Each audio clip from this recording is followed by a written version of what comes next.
The high protein diet from an omelet, from eggs, really, from eggs. It's something that is such a beneficial a meal that you can make from eggs, or meals, as you would say. Just looking at the omelet itself, the high protein omelet, and the idea that all you need is a lot of chickens that can lay eggs. And when it comes to just survival, and when it comes to just having good nutrition, for in some countries where if it's really hard out there and to survive, or circumstances, all they have to do is just have farms of chickens that lay eggs. And you don't have to kill the chickens in a sense. All you need is just the eggs. And with that egg, you can make such a good high nutrition meal with a lot of protein, and it really goes to the omelet recipe, as you would say.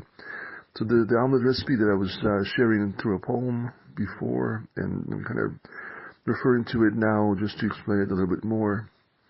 It's basically three yolks and 6 whites, or 7 whites, or 8 whites, or 9 or 10. And the more whites you add, the more protein you're adding into the omelet. It's such a basic recipe. At the same time, the benefits of it, it's an easy recipe. In some countries, eggs are not that expensive, and it's so easy to have this high protein food that tastes great with the other ingredients added into the omelet, and at the same time gives you this high protein that just is beneficial for anyone that's lacking in protein. So many benefits of this omelet, and but even if you think about some countries or some people in some countries that are struggling when it comes to nutrition. The idea is just to have a lot of chickens, maintain a lot of chickens just for the eggs, and just have the egg diet as protein. And then you add the herbs, or you add some vegetables, and you have a perfect healthy diet that will fill you up and give you from the protein from the eggs. Will just, some bodybuilders would just, swallow a lot of eggs just for protein itself, right? In this situation, you're cooking them, and you're cooking the best part. The protein part has less fat, and it's usually the whites. The whites usually have a lot of protein.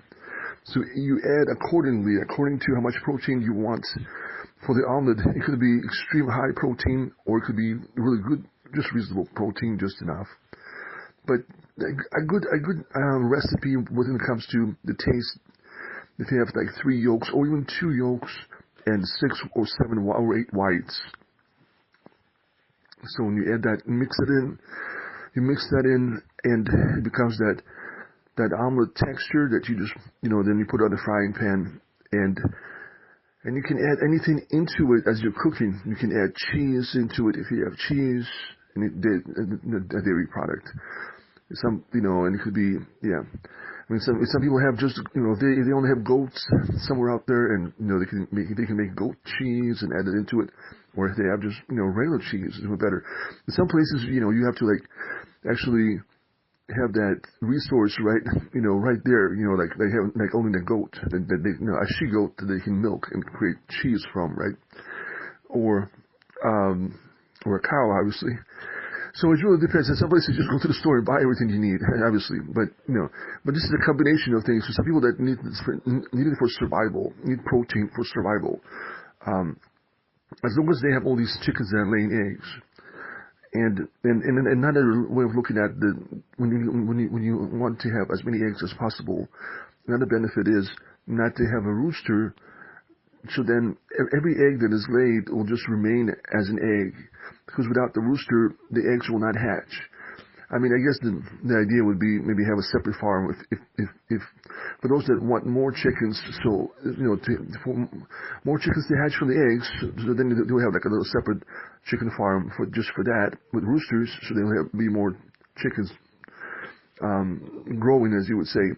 But for this particular reason, or having a farm of just chickens that just lay eggs, it's like a separate farm just for the food production. And the more eggs, the better, because they're not going to hatch. So I always looked at it as, even for vegetarians, sometimes if you buy eggs that do not hatch, there'll always be an egg, because there was no rooster involved, as you would say, rooster-free, kind of, in that sense of it. So it'll just always be an egg. It'll never turn into anything. So they're afraid of looking at it as it's an animal. If it doesn't hatch into anything and just remains an egg without the rooster, that's something to consider for a vegetarian diet, to have the egg, that particular egg, because it's almost like a vegetarian egg, as you would think. Just because it will not turn into a rooster, just because the rooster was not used in the process. There was no roosters when the egg, because the chickens can't lay eggs without the rooster. They can lay them and they will not hatch into little chickens, into little chicks and chickens, whatever you want to say, what's the best way of saying it. So they'll not hatch into anything, so just an egg. It's just an egg. And so if you're eating, if you're cooking that egg for protein, you're just cooking an egg. You're not cooking anything that would have evolved into becoming anything, because the rooster was not involved in the process. So it's one of those things. So it's kind of a benefit when people, when the company sells that kind of egg, or that kind of, or those kind of eggs, and it benefits the company with more eggs, because if the rooster, if the chicken hides the eggs, sometimes they're not going to hatch into anything. So, but when they find them, they're still eggs. And just if somebody has this, farm out there, and it's a nice way of getting as many eggs as you can from the chickens.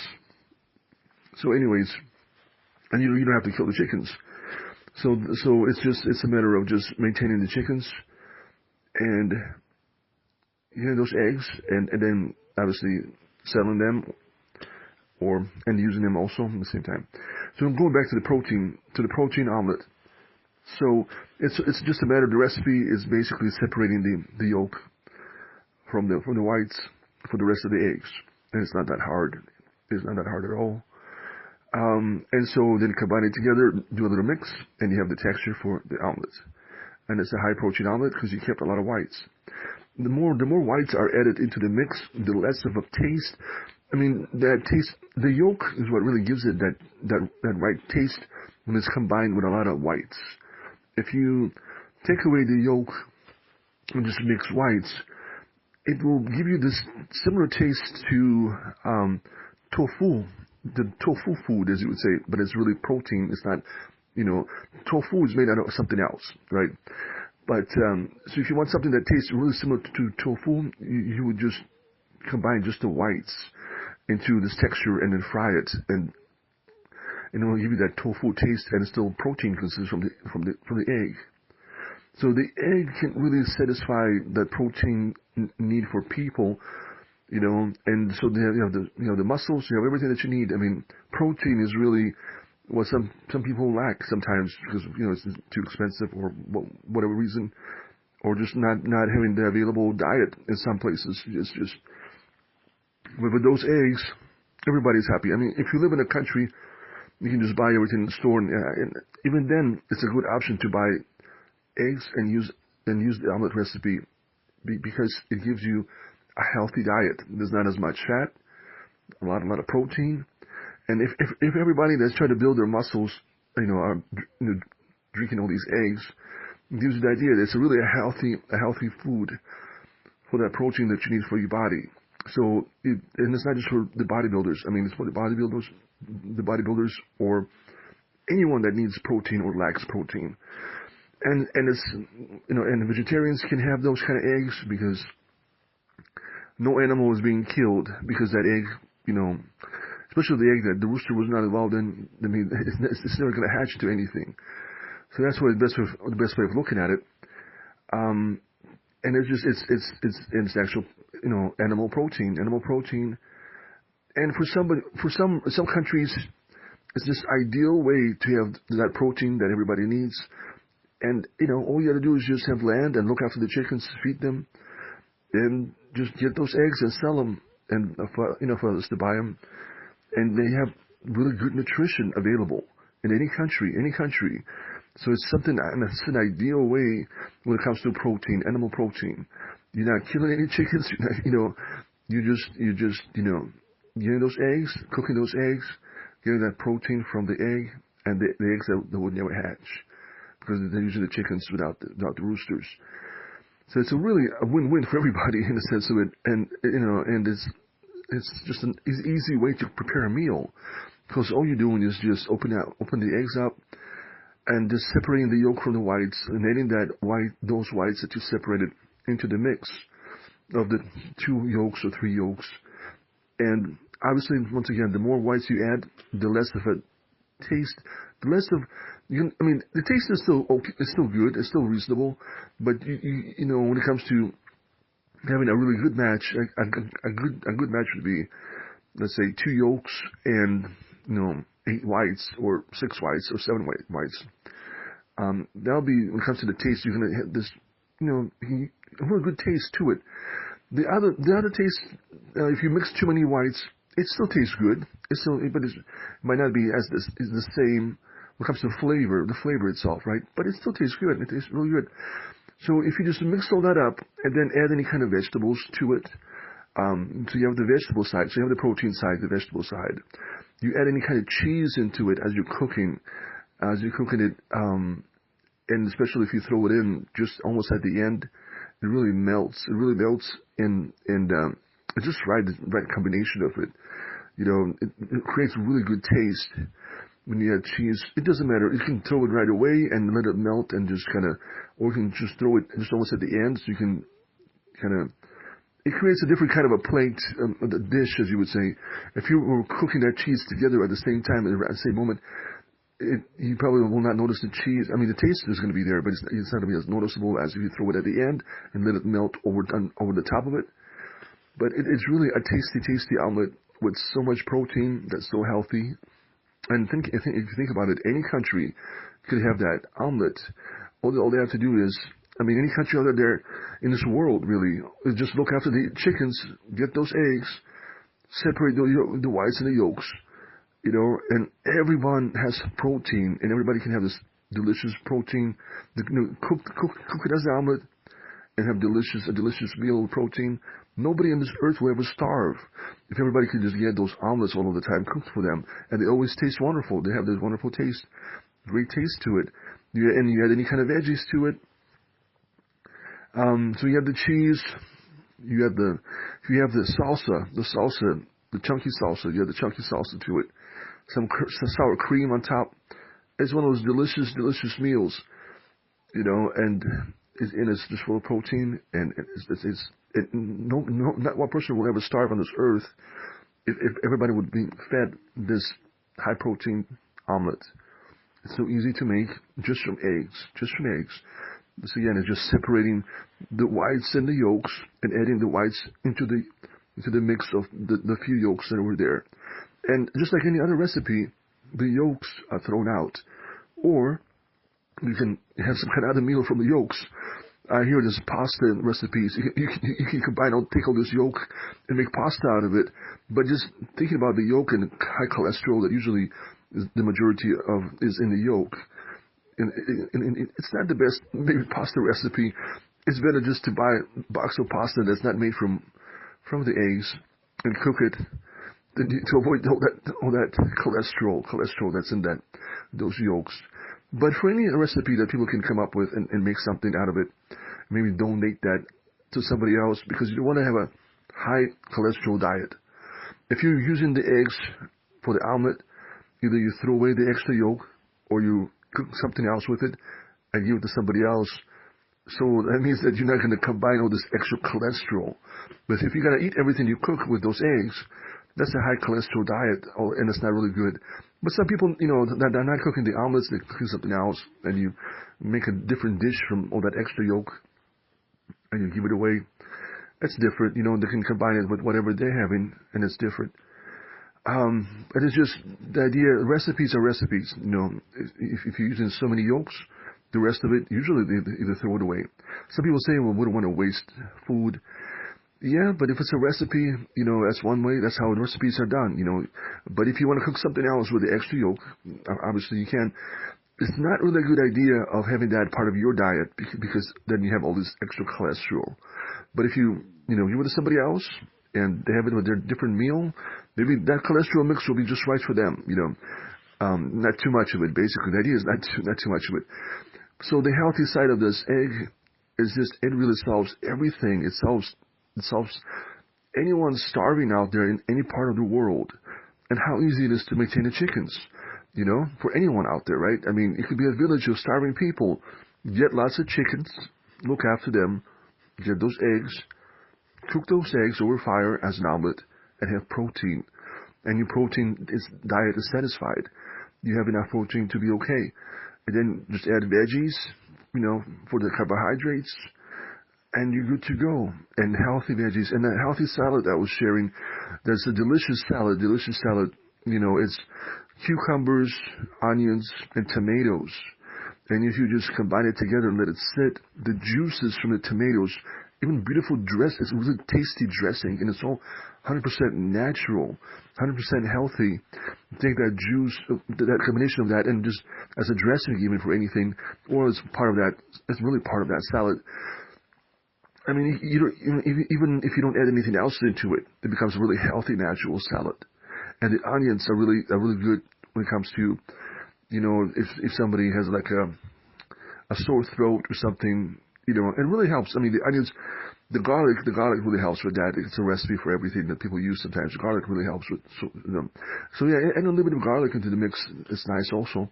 But even without the garlic, just the onions, tomatoes, and the cucumbers. But the onion is similar to garlic, but not to the same strength. But it does help a little bit. So when you eat it, it's really healthy for you. It has a great taste. It's 100% natural, and it's healthy for you at the same time. So just having that salad and having that for anyone out there that's going through, in any part of the world, and you can grow cucumbers. You can grow onions in the ground. You can grow tomatoes. If you can just grow those three things, you always have a healthy salad, and it always tastes wonderful. Really, really good. So you have that salad for carbohydrates, you have the egg protein for protein, and everybody's healthy.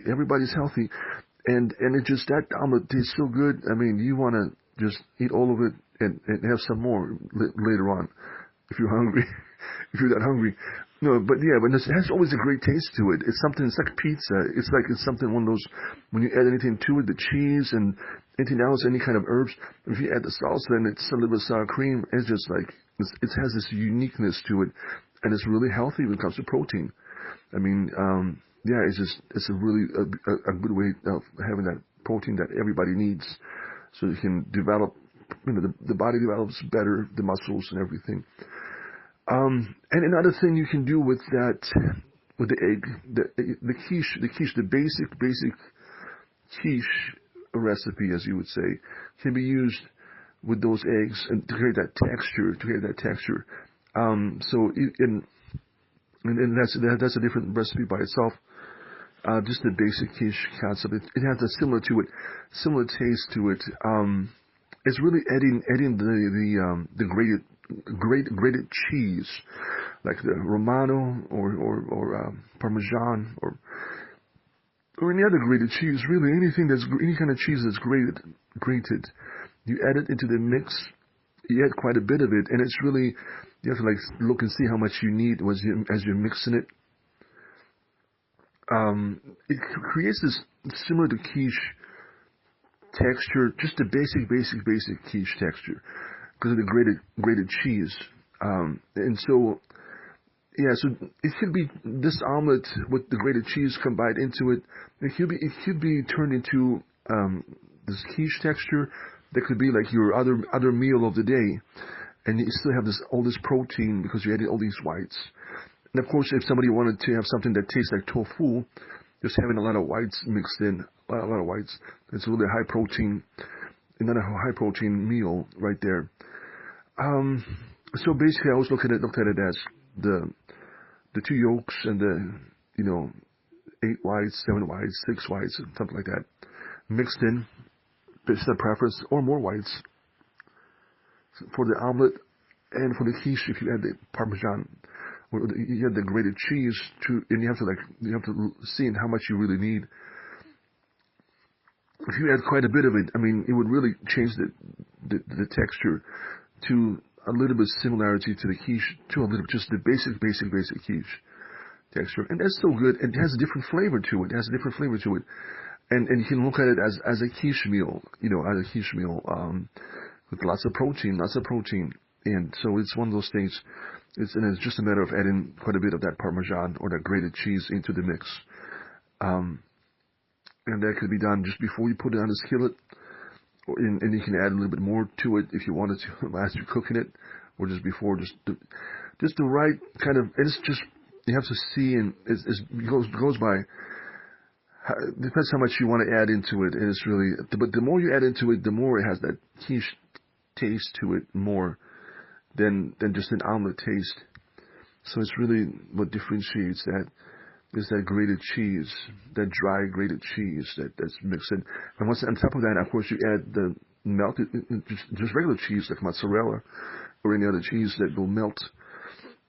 And it's really, it's a delicious meal, and always has lots of protein. And the fact that anybody in any part of the world can have something like that, as long as they can look after the chickens, and get those eggs, it's not a huge expense. You just feed the chickens, look after them, get the eggs, sell the eggs, and, any economy in any part of the world, any island, anywhere, it's such an easy way of having this protein, animal protein, without much of, it's not that complicated. You feed the chickens, and even when it comes to feeding the chickens, sometimes you can even, that extra yolk, you can always put it in like a little metal container and throw it into the boiling water, and then boil it, and then crush it, and it becomes like bird food once it's cooked and boiled and crushed. And you can add that into the diet. Maybe not too much of it. Maybe kind of do a mix, but it helps because it has some protein in it too for the chickens. So that could be.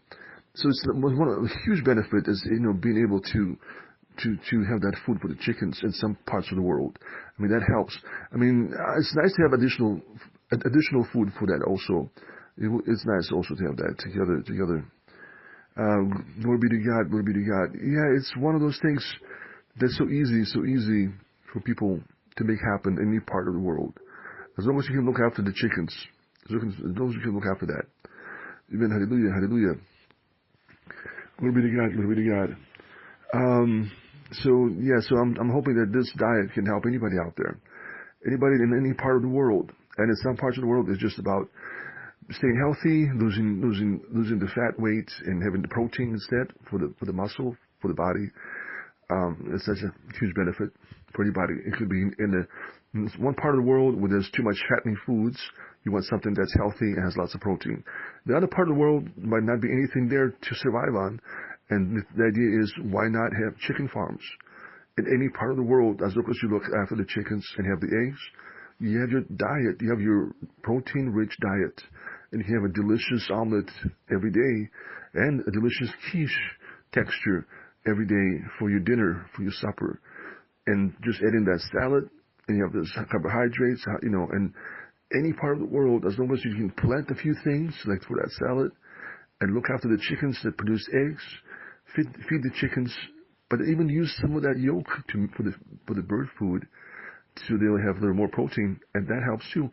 Not too much probably, but just the right mix.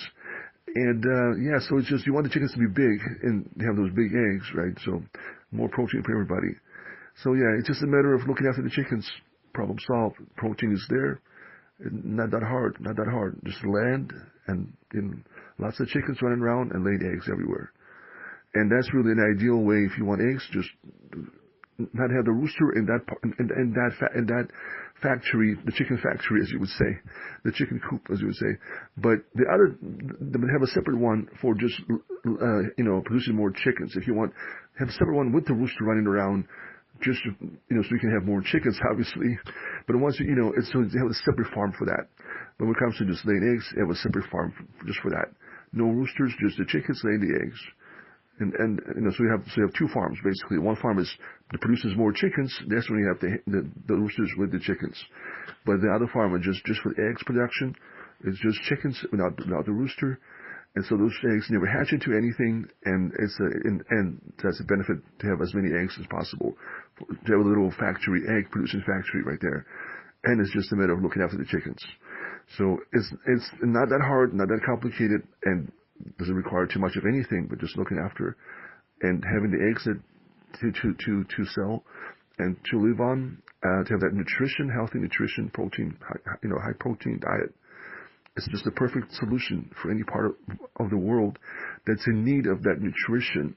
Is in need of that, and other parts of the world where they just want a healthy diet, a healthy food that tastes great and gives them a high amount of protein.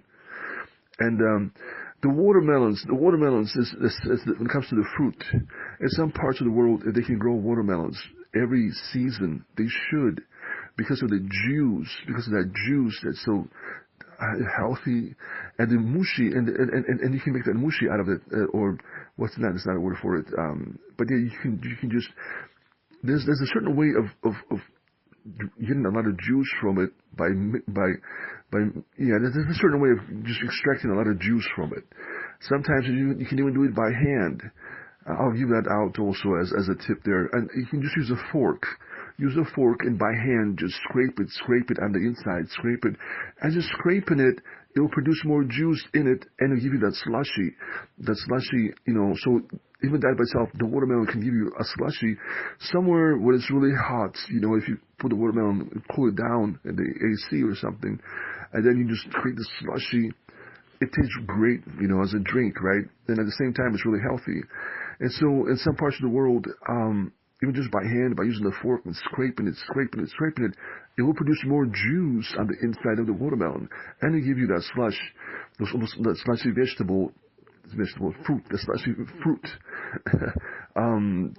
taste to it. And so it's like you're doing two things: you're making juice, and you're taking all this extra watermelon that's like a slushy separate, and so it's perfect for juice. It's perfect for juice, and it grows from the ground. And there's, as you can plant it and grow it in some parts where there's always warm climate, or anywhere really. It's an ideal vegetable that produces vegetable. I keep saying vegetable for some reason. Fruit. It's the ideal fruit because it grows from it grows in the ground. It's the ideal fruit that gives you juice. This 100% natural juice. It's like when you compare oranges and watermelons. Oranges, you have to grow on these trees, and there's all these small oranges that you have to combine together to make the juice, and it goes through the processing and everything. The watermelon, it just, you plant it in the ground, and it's not a tree, and it just grows as long as you water it all the time. You have to water it obviously, but or there's a lot of rain in that place. It grows to be a big, a big size fruit there, and it's processed differently, but it has a 100% juice that's healthy, and I think it's more easier to grow a lot of watermelons year round with the right weather, or even if they're grown inside of, it doesn't have to be it just varies in the country, but to have it all year round and just extract juice from it, 100% juice from it. It's something that's a big plus for any country, and any country that needs their own juice, and it's not the oranges. It's not the oranges, because the oranges, you need this specific climate for it, But planting, oranges, they grow in the sunny weather. That's perfect weather. I don't know.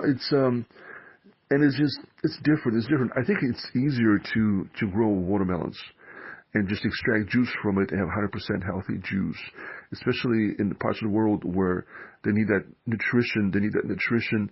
I think it's easier if they have water access and they can just water the growing watermelons. It's easier for them just to grow watermelons and to make juice out of that than oranges. Then to grow oranges and to grow all that stuff. It's one of those things. It's preference, but I think it's harder. It's harder with the oranges In America you have Florida. We have this really, this climate for it, and then you have California, this climate for it. To grow oranges. I think watermelons you can grow pretty much in any climate. Well, not extremely cold climate, but not, I mean, it comes to, but maybe better to say you can grow it in more climates out there, rather than the specific climate that you have to have for the orange trees. And it's different. It's different. But I think, I don't know, if you look at Africa, if you look at and other parts of the world, you would think that watermelons would be easier to grow. If it's something about it, in any parts of the world, it's something, it's like the orange trees need this perfect climate. But I think that when it comes to watermelons, I think there's more of a possibility of growing it even year round in some parts of the world.